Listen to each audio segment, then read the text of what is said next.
ഇബ്ലീസ് പറയാണ്, പെണ്ണേ റഹ്മത്തെ, നീ ചെറിയ മോളാ, 2 മക്കളുള്ളത് മരിച്ചുകൊണ്ട് നീ രക്ഷപ്പെട്ട്, നീ നിന്റെ ഭർത്താവിനെ ഞങ്ങൾക്ക് തന്നിട്ട് നീ കൂട് വിട്ടു പോ, നീ വേറെ കല്യാണം കഴിച്ച് ജീവിക്ക്, നിന്റെ ഭർത്താവിനെ ഞങ്ങൾക്ക് താ. റഹ്മത്ത് വെച്ച് എന്തിനെന്നോ, ഈ പകർച്ചവ്യാധി നാട്ടിൽ പകരുന്നതിൻ്റെ മുമ്പ് നിന്റെ ഭർത്താവിനെ കൊന്ന് കുഴിച്ചിടാൻ. നിങ്ങൾ എന്താ പറയണത്? ആ പാവം മനുഷ്യനെ കൊല്ലാനോ? അത് പകർച്ചവ്യാധിയല്ല. രോഗം പകർച്ചവ്യാധിയാണെങ്കിൽ പകരണത് എനിക്കല്ലേ. കൂടെ കിടക്കുന്ന പെണ്ണിന് പകരാത്ത രോഗം എങ്ങനെയാണ് നാട്ടുകാർക്ക് പിന്നെ പകരുക? അതുകൊണ്ട് ഇത് പകർച്ചവ്യാധിയല്ല, അതൊരു ചർമ്മരോഗം മാത്രമാണ്. ഇബ്ലീസ് പറഞ്ഞു, ആ ന്യായവാദം ഒന്നും ഇവിടെ കേൾക്കണ്ട, ഈ രോഗം പകരുന്നതിന് മുമ്പ് രക്ഷപ്പെടണം, അതുകൊണ്ട് നീ ഉപേക്ഷിച്ചു പോ, നിന്റെ ഭർത്താവിനെ ഞങ്ങൾക്ക് താ. റഹ്മത്ത് പറഞ്ഞു, വേണ്ട, ഞാനും എൻ്റെ ഭർത്താവ് ഈ നാട്ടിൽ നിന്നാലും നിങ്ങൾക്ക് വിഷമമുള്ളൂ. ഞാൻ എൻ്റെ ഭർത്താവിനെയും കൂടെ നാട് വിട്ടാൽ പിന്നെ നിങ്ങൾക്ക് പ്രശ്നമില്ലല്ലോ, ഞാൻ നാട് വിട്ടോളാം.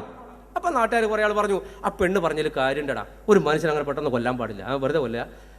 ഒരു കാര്യം ചെയ്യുമ്പോളെ, നീ നാളെ നേരം വെളുക്കുന്നതിൻ്റെ മുമ്പ് നിന്റെ ഭർത്താവിനെ എടുത്ത് നാട് വിട്ടോ. നേരം വെളുത്തിട്ട് ഇപ്പം ആരും അറിയില്ല, നമ്മൾ കുറച്ചാളെ അറിയോ. നേരം വെളുത്തിട്ട് ചെറുപ്പക്കാരൊക്കെ അറിഞ്ഞിട്ട് തല്ലോ കൊല്ലോ ഒക്കെ ചെയ്താൽ പിന്നെ ഞങ്ങളോട് ചോദിക്കണ്ട. അവിടെ നേരം വെളുക്കുന്നതിന് മുമ്പ് നാട് വിട്. നാട് വിടാൻ നാട്ടുകാർ സമ്മതിച്ചപ്പോൾ റഹ്മത്ത് അകത്തേക്ക് വരാണ്. അപ്പോൾ ഇബ്ലീസ് നാട്ടുകാരോട് പറഞ്ഞു, നിങ്ങൾ എന്ത് വർത്താനം പറയേണ്ടത്? അയാൾ ആ പെണ്ണ് ആ മനുഷ്യനെടുത്ത് വേറെ നാട്ടിൽ പോയാൽ വേറെ നാട്ടുകാർക്ക് രോഗം പിടിക്കൂലേ? നാട്ടുകാർ പറഞ്ഞു, വേറെ നാട്ടുകാർക്ക് രോഗം പിടിച്ചാൽ നിനക്കെന്താടാ, അത് ഓർമ്മ നോക്കിക്കൊള്ളൂലേ?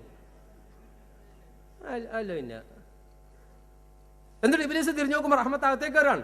ഈ ഹലാക്കിന്റെ ഇബ്ലീസിന്റെ ഒടുക്കത്തടവ് ഇബ്ലീസ് ഒരു വിളി, പെണ്ണേ പെണ്ണേ പെണ്ണേ ഇത് ഭ്രാന്തല്ലയോ, ഗുണമുള്ള വാക്കൊട്ടും കേൾക്കുകയില്ലെന്നോ.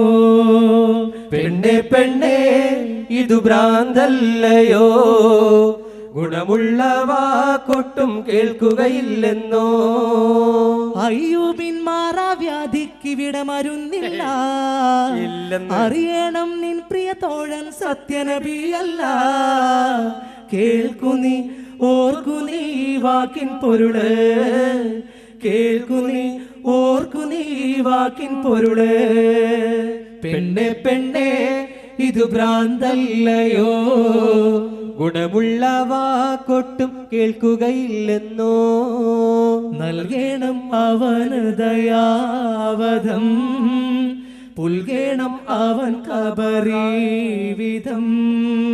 നൽകേണം അവന് ദയാവധം, പുൽകേണം അവൻ കബരീവിധം.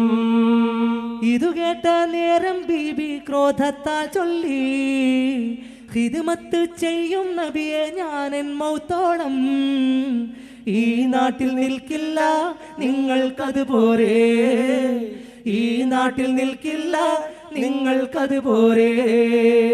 പെണ്ണെ പെണ്ണെ ഇതു ഭ്രാന്തല്ലയോ, ഗുണമുള്ള വാക്കൊട്ടും കേൾക്കുകയില്ലെന്നോ. പെണ്ണെ പെണ്ണെ ഇതു ഭ്രാന്തല്ലയോ, ഗുണമുള്ള വാക്കൊട്ടും കേൾക്കുകയില്ലെന്നോ.